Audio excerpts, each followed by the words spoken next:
Salut les gars, j'espère que vous allez bien. On se retrouve pour une nouvelle vidéo. La dernière fois, je vous avais dit qu'on avait vendu le moteur. Et bien ça y est, il est démonté. On a préparé tout le swap. On va vous montrer ça. Et là, aujourd'hui, on a quelques infos à vous partager. Et puis, on s'est dit pourquoi pas faire une vidéo où on vous montre le garage cette fois-ci. Vous avez été beaucoup à m'envoyer des moteurs. C'est super, il y en a qui sont pas trop loin, il y en a qui sont très loin. Bon, on a eu de tout, il y a eu des trucs en rapport avec Jordan de PSR. Je vous dis pas tout comme ça, vous aurez la surprise, ça vous plaira parce que vous savez comment on est. Moi j'aime les trucs fiables, qui marchent bien, qui sont bien faits. Ne vous inquiétez pas, de toute façon on vous montrera bientôt, il n'y en a pas pour longtemps. Donc il y aura quelques indices dans les alentours du garage, si vous trouvez, vous me le mettez dans les commentaires. Et n'oubliez pas de vous abonner, on est presque 600 sur la chaîne, c'est énorme déjà. Et il y en a beaucoup qui ne s'abonnent pas. N'hésitez pas à vous abonner, comme ça vous verrez toutes les vidéos. Et puis en plus, pour le programme de cet hiver et l'année prochaine, ça prévoit du lourd. Donc abonnez-vous, comme ça vous ne raterez rien du tout. Bon allez, on va vous montrer un peu tout ce qu'on a démonté, l'ensemble des pièces qu'on avait fait pour ce moteur. Je vais vous expliquer comment moi j'avais fait pour établir ce swap. Et voilà, je vais vous en dire plus. Action!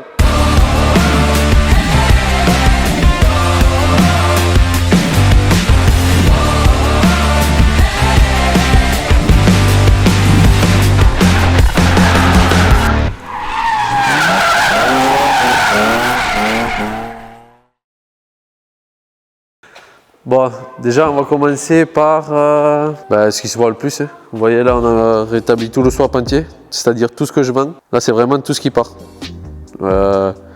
Autant l'acheteur, là, il n'y a pas à réfléchir. J'ai marqué tout le faisceau. Bon, on va parler faisceau, puisqu'on en parle. En gros, j'ai fait des étiquettes où c'est qu'il y a marqué tout. Les choses où c'est que ça se branche, ce qui est à brancher, ce qui n'a pas à brancher, ce qui est plus utile mais qui était utile sur une 46 qu'on n'aura pas besoin du coup pour ce montage. Vous voyez la tringlerie de boîte, ça c'est déjà fait, le flecteur monté. La tringlerie de boîte elle est déjà adaptée, il n'y a rien à retoucher, tout est prêt. Là c'est radiateur d'eau, radiateur d'huile, du coup tout est démonté et prêt dans un carton. Du coup dans le kit que je vends, je laisse aussi l'admission. Il y a l'admission que je donne, support de boîte sur mesure. Les durites d'eau, les supports moteurs, radiateur d'huile avec tous les durites, support de boîte et cylindre bloc de boîte, arme de transmission, la ligne. Alors l'arme de transmission, c'est un qu'on avait fait sur mesure, c'est moi qui l'avais fait. Du coup ce qu'on avait fait, c'est qu'on avait pris un arbre de 46 et on l'avait coupé, manchonné et on a remanchonné par dessus. Et là du coup on ne le démonte pas parce qu'il est équilibré. Enfin, du moins, on ne sait pas s'il est équilibré à 100% nickel. Mais moi, j'avais aucune vibration comme il est monté là. Donc normalement, le prochain propriétaire, il monte comme ça, tel quel. Et là, pas de souci. Donc ça, je l'avais fait moi-même avec un soudeur. Et après, moi, j'ai fait celui d'une 330 qu'on avait passé en boîte auto, boîte manu. Et il y aura une vidéo là-dessus. Mais on la mettra plus tard dans la chaîne. Il n'y a pas la bonne longueur. Donc, on va faire la méthode par manchonnage intérieur. On met un tube là, hop, un autre là. On fait un cordon tout le long. Et après j'ai fait des bouchons pour soudrer par bouchonnage pour la solidité.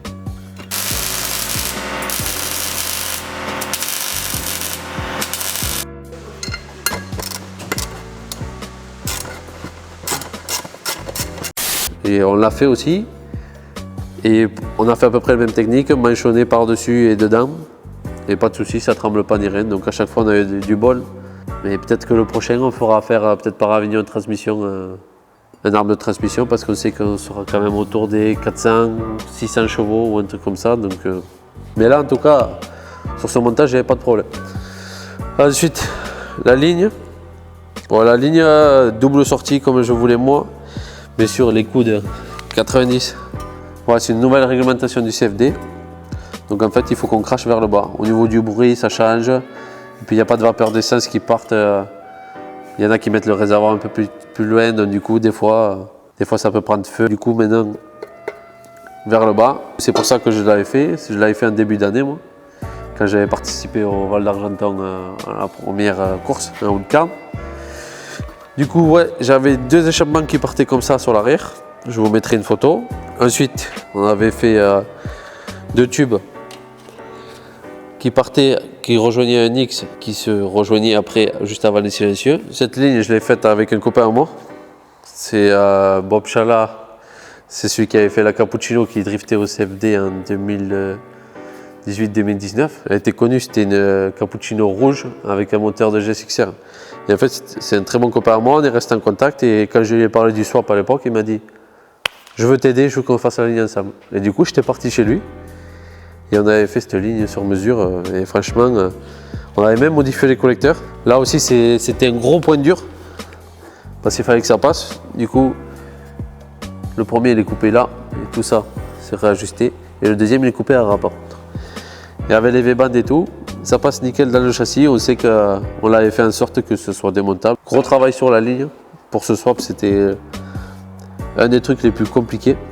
Et à l'époque, j'avais pas mon TIG ni rien. Du coup, j'étais allé justement chez mon pote Bob qui m'avait fait ça. Et franchement, nickel, jamais eu de soucis sur la ligne. Ensuite, qu'est-ce qu'on a fait sur le moteur? Tout ce qui est support radiateur d'huile, c'est moi qui l'avais fait ça. C'était directement sur ma crash bar. Master Vac, il fallait un plus petit. Et ça j'avais mis un de 205 du coup. Rien de compliqué après dans le swap. Je m'étais beaucoup renseigné avant de le faire. Parce que je voulais pas avoir de difficultés dès que je commence le swap. Du coup, je m'étais renseigné à tous les mecs qui avaient des E30 S54. Nicolas Dufour qui m'avait beaucoup aidé, Gary Galopin.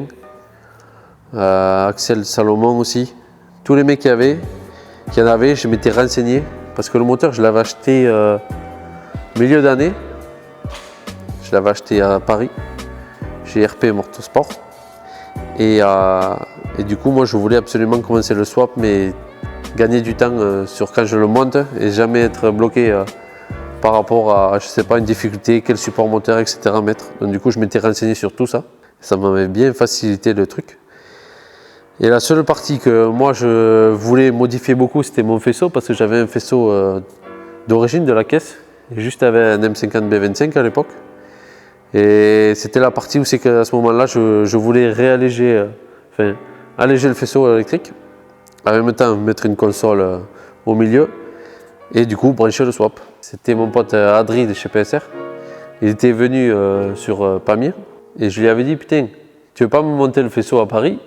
Comme ça, il l'amène chez 3FF, chez Sofiane, celui qui avait fait tout pour le V8 à Jordan. J'ai dit, tu me l'amènes, et comme ça, lui me l'envoie. Je lui passe 2 cartons comme ça. Tout le faisceau de la caisse, tout le faisceau moteur. Mais le faisceau de la caisse, il y avait la grosse boîte à fusibles, des fils de partout, les vitres et tout. Et j'y avais dit, moi je veux ça. Il sortait du 46, donc en gros, il y avait toutes les sécurités, il y a des capteurs de frein, il y a plein de capteurs chelous. Du coup, on avait fait un faisceau léger. Et là, le faisceau, on l'a mis là. Donc là, le faisceau, bon là, il est tout à l'envers, dénudé et tout. Vous voyez, j'avais fait une platine qu'on a fait évoluer un peu avec le temps avec des trucs. Et c'était du coup 3FF qui m'avait fait tout le câblage de toute la caisse. Il m'avait branché un mode 7 parce que j'avais un mode 7 à l'époque. Et il m'avait branché le swap. Donc moi là, du coup, j'ai découpé tous les fils qui étaient branchés sur le swap ou pour le moteur. J'ai tout repéré, comme ça le nouveau propriétaire il a juste à suivre mes indications que j'ai tout noté et après ça démarrera sans aucun souci. Et nous on l'a mis sur la table comme ça pour préparer au nouveau moteur et modifier le circuit de SPAL qu'on avait des problèmes. Comme ça on voit exactement, essayer de cibler un problème ou refaire tout. Du coup voilà, et vous voyez le faisceau, il est passé de 2 cartons comme ça à un carton, il passe limite dans une boîte à chaussures, il passait quoi. Et quand je l'avais reçu, j'avais été il n'y a qu'un carton. Et on m'a dit oui. Et en fait, c'était qu'un carton, mais il y avait tout dedans. Et au niveau du poids, je ne vous dis pas le poids qu'on a gagné, il n'y a pas beaucoup de fils. Il doit en avoir en tout, peut-être 25, un truc comme ça. Et pourtant, il y a des manos, des LED, les LED pour les freins, mais il y a tout ce qu'il faut. Donc du coup, partie faisceau, je l'avais fait faire par 3FF. Ensuite, support moteur, c'était support BM, donc ça n'y avait pas de souci. Carter E34, comme tout ce qu'on met dans E30. J'avais laissé le carter E34, je n'avais pas voulu modifier celui du M3, parce qu'il fallait modifier tout le berceau et tout, et à ce moment-là, je ne pouvais pas le faire. Donc du coup, on était resté sur ça. La boîte, c'est la boîte du M346 que j'avais sur ce swap aussi. La caisse, elle demande juste là, pour le 6e cylindre, il faut qu'on tape un peu la baie. Mais sinon, après tout se fait quand même bien. C'était pas un swap compliqué, on va dire. J'avais peur du V8, du V8 4x4 ou des trucs comme ça, parce que je me disais, le master vac, il faut le déporter. Les collecteurs, il faut trouver ceux d'X5 ou alors en faire sur mesure et tout. Et je sais pas, ça m'avait freiné et j'avais plus trouvé de renseignements sur ça. Voilà pourquoi j'avais pris ce moteur. Et du coup, il est vendu et il part bientôt. Il sera toujours dans le CFD comme je vous l'avais dit. Dès que ce moteur part, ben, l'autre ne devrait pas tarder à arriver normalement. Bon, on a un peu de délai, on le sait, mais c'est parce que on met ce qu'il faut pour que ça marche bien. Donc du coup, ce qui nous reste, il y a des bricoles quand même à faire. Déjà, je vais repeindre la baie moteur, c'est sûr, je vais la repeindre. Là, elle a travaillé un peu et tout, et moi j'aime pas ça. Mais on va poser le moteur, regarder tout ce qui touche, les supports soudés, etc. Découper. Une fois qu'on a fait ça, on enlève le bloc, on peint, montage définitif, et voilà. Mais avant ça, il nous faut, je fais un petit, bon, je vous ai caché le chiffre des chevaux, mais voilà. Enlever le faisceau, ça on l'a fait. Je vais faire un chariot. En fait, ce qui est bien, c'est que j'ai le pont, c'est bien, mais là du coup je veux virer mon berceau avant pour la peinture, pour le changer parce que celui-là il est un peu travaillé, il s'était déjà fissuré. Et je vais virer aussi le berceau arrière et le réservoir pour tout nettoyer, la caisse dessous. Et s'il faut reblacksonner ou souder, je ne sais pas ce que je vais faire encore exactement. Et du coup je vais faire avec des IPN, j'ai des roulettes et tout, je vais faire un chariot. Vous savez les carrossiers des fois quand ils vident les voitures, les mécaniciens. Ils mettent des chariots dessous, au moins la caisse tu peux la bouger partout dans l'atelier et t'es pas embêté. Du coup on doit faire ça pour démonter le train avant complet et quelques modifs qui nous restent à voir. Je veux changer mes accroches capot et du coup ouais j'ai un gros problème avec ces accroches en fait, c'est que alors soit elles sont vieilles et elles ont pris du jeu et du coup ça bouge. En gros ça bouge tellement que ça s'ouvre. Et en Espagne ça m'est arrivé, je déclenche, bon, je sens le capot qui baille. Et soit on coupe, mais bon, je savais que j'avais un pare-brise neuf, ça me gênait sur le moment. Et ça m'est arrivé ouais, en Espagne, et une fois sur la ligne droite à Navarre, je devais être à 200 ou un truc comme ça. Et là, le capot qui se lève. Heureusement, les accroches derrière est resté, mais alors le capot on le voit comme il est flex. Et du coup, on va mettre les gros push-ups, les gros rolls. Ça ira bien, et on sait que ça c'est solide, et il n'y aura pas ce genre de problème où c'est que les goupilles peuvent s'ouvrir. Je vais vous montrer l'intérieur, ce qu'on a fait dedans. Du coup, à l'intérieur, qu'est-ce qui reste? Ben, on a viré les deux sièges.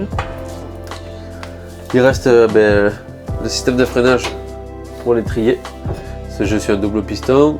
Le système d'extincteur automatique. Short shift. Et la colonne de direction. Les manos ils y sont, mais ils sont tous débranchés. En gros, il n'y a plus de faisceau électrique. C'est les tirettes de sécurité qui restent. Le système de freinage. J'hésite peut-être à repeindre l'intérieur aussi. Normalement, on devrait avoir un nouveau partenaire qui devrait nous rejoindre. Salut les gars. Bon, mais comme vous savez, on est en pleine trêve hivernale et on a décidé de changer le moteur. Et aussi, on va mettre un coup de propre à la carrosserie. On va repeindre la baie moteur et l'intérieur de la caisse. Et pour cela, j'ai un nouveau sponsor qui m'accompagnera sur la saison 2023. Et on va regarder ensemble ce qu'il m'a envoyé.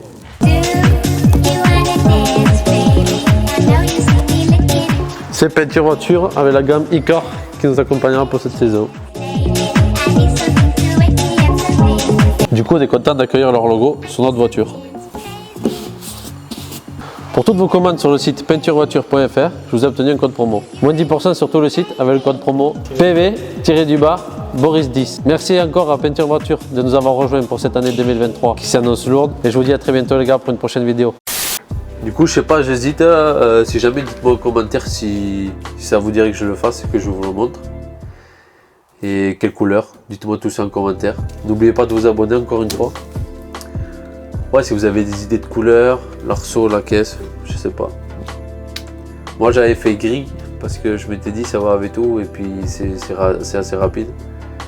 Mais c'était pas une peinture top que j'avais prise à l'époque. Je l'avais repeint mais, juste après le swap. Hein. Mais là on est un peu bloqué, il nous manque le cœur quoi. On n'a pas encore le cœur. Et aussi, on a fait des stickers de la voiture.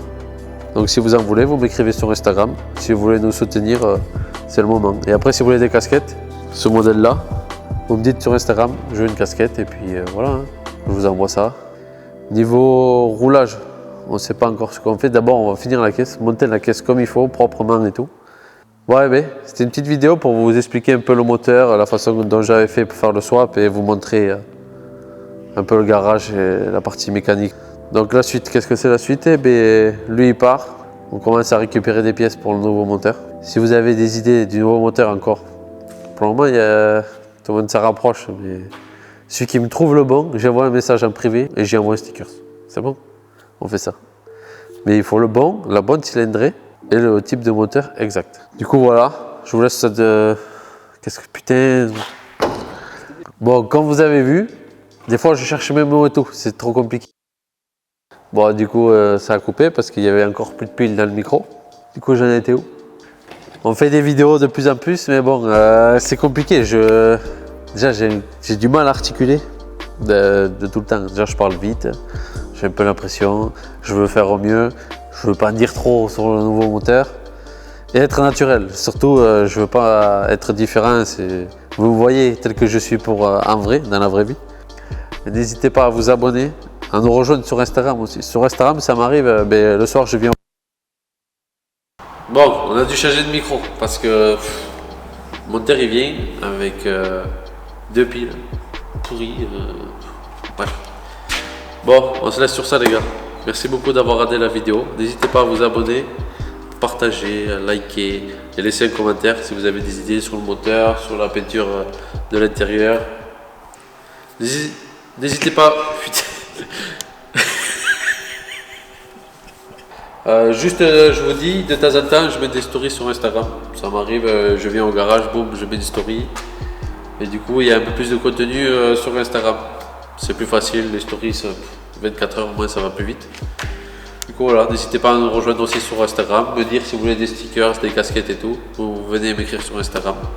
On se retrouve pour la prochaine vidéo. Allez, ciao les gars. Ciao les gars. J'ai 5 fléchettes. Si jamais une, là ou là, je vous donne un indice sur la prépa.